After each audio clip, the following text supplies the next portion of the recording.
अस्सलाम वालेकुम।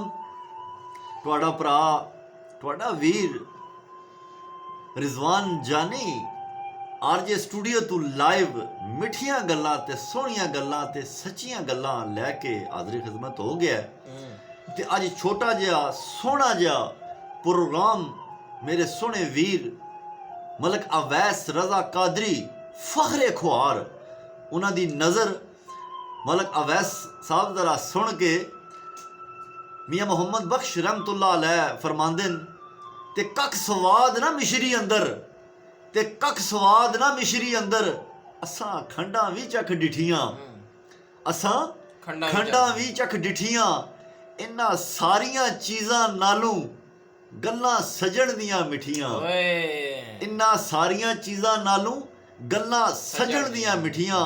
ये सोहना जिहा शेर मियाँ मुहम्मद बख्श रहमतुल्लाह अलैह दा अवैस रज़ा कादरी फखरे खुआर दी नज़र सी।